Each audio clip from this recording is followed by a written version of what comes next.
নমঃ পার্বতী পতে হর হর মহাদেব। আমি স্বপ্না, আর আমি আজকে বৃহৎ শিব মহাপুরাণের ত্রয়োবিংশ অধ্যায়ের মহেশের লিঙ্গ স্থাপনের প্রথম, দ্বিতীয় এবং তৃতীয় পাঠ করতে চলেছি।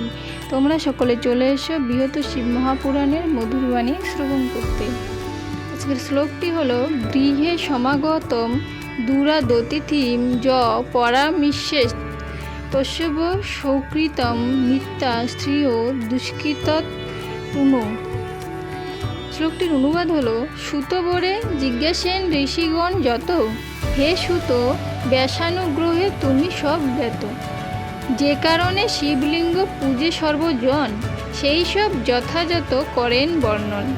ইহা ভিন্ন আর কিছু রহিলে কারণ, এক্ষণে সবার কাছে করহ বর্ণন। সুতবর কহিলেন, হে মহর্ষিগণ, কল্পভেদ কথা আমি করিছি শ্রবণ। তাহা যথাশ্রুত আমি করিব বর্ণন, সমাহিত চিত্র করি করহ শ্রবণ। পূর্বে দারু নামে এক কানন মাঝারে, শিবভক্ত ঋষিগণ জপ ধ্যান করে। নিত্য স্নায়ী নিরত হইয়া শিবার্চনে, উপবাস সুকঠোর ব্রত অনুষ্ঠানে। তাহাদের নিজ দেহ করিয়া শোষণ, কিসাঙ্গ ধমনী ব্যপ্ত হইয়া তখন। স্থির চিত্রে দিব্যমান সহস্র বৎসরে, আরাধনা করিলেন দেব মহেশ্বরে।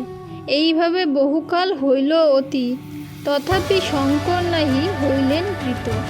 একদা আকাশ পথে পার্বতীর শনে, মহাদেব ভ্রমিছেন আনন্দিত মনে। দেবী সেই ঋষিগণে করিয়া দর্শন, অতিশয় মর্মাহত হলেন তখন।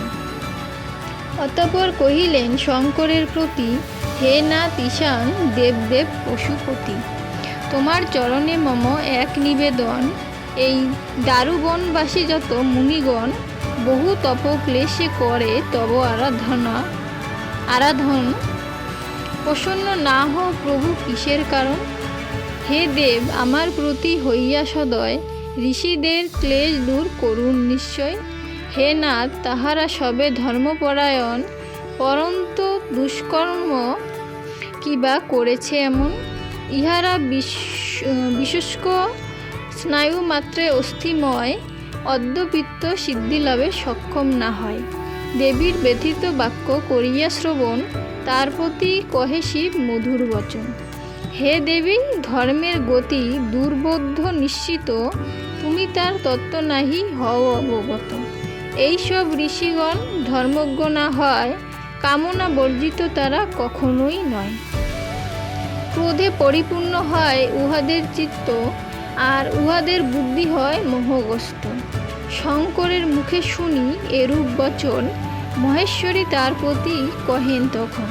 হে শঙ্কর উহাদের প্রত্যক্ষ করিতে, আবির্ভূত হন এক্ষণে সম্মুখেতে। ইহাদের এ বিষয়ে যা আছে কারণ, বড় কৌতূহলী আমি করিতে দর্শন। দেবীর বচনে শিব সহাস্য বদনে, কহিলেন তবে তুমি থাকো এই স্থানে।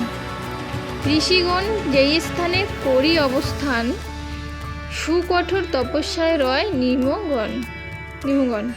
উহাদের কার্য যত করিতে দর্শন, সেই স্থানে আমি এবে যাইব এখন। প্রসন্না হলেন দেবী হরের কথায়, হৃষ্টচিত্রে মহেশ্বরে দিলেন বিদায়। যেই স্থানে তপপরায়ণ ঋষিগণ, শঙ্করের ধ্যান জপ করে অনুক্ষণ। কাষ্ঠগত রুগ্ন দেহ অস্থি চর্মসার, তথাপি তাহারা নাহি ছাড়ে তপাচার। সেই স্থানে মহাদেব করিয়া গমন, সুন্দর যুবক দেহ করেন ধারণ। কিন্তু নগ্ন দেহ তার বনমালা গলে, ভিক্ষাপাত্র হস্তে লয়ে ভিক্ষা লাগি চলে। ঋষিদের আশ্রমের সন্নিকটে গিয়া, ভিক্ষা দাও বলেন হাকিয়া। ভিক্ষুক আসিল দ্বারে ঋষিপত্নীগণ, ফলমূল লইয়া দ্বারে আসিল তখন। হৃদয় উন্মাদকর তার রূপ দেখি, সেই নারীদের তবে স্থির হইল আখি। তার রূপে বিমোহিত হইল সর্বজন, পরস্পর বলা বলি করিল তখন।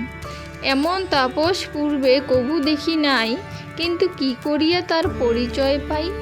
তখন কতক নারী নারী ভিক্ষা দ্রব্য লইয়া তাপসের সন্নিকটে অগ্রসর হইয়া ভিক্ষুরূপী মহেশ্বরে কহেন তখন, হে তাপস, এই ভিক্ষা করুন গ্রহণ।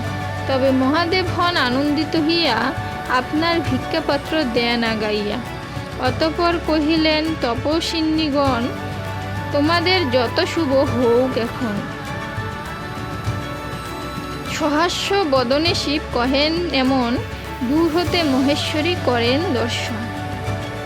আজকে বৃহৎ শিব মহাপুরাণের ত্রয়োবিংশ অধ্যায়ের মহেশের লিঙ্গ স্থাপনের প্রথম, দ্বিতীয়, তৃতীয় পাঠ এখানেই সমাপ্ত হলো। বাকি পাঠগুলো এরপর কিছুদিন পাঠ করলে তারপর ত্রয়োবিংশ অধ্যায় সমাপ্ত হবে। আজকে এখানেই সমাপ্ত করছি। সকলে ভালো থাকবেন। ধন্যবাদ।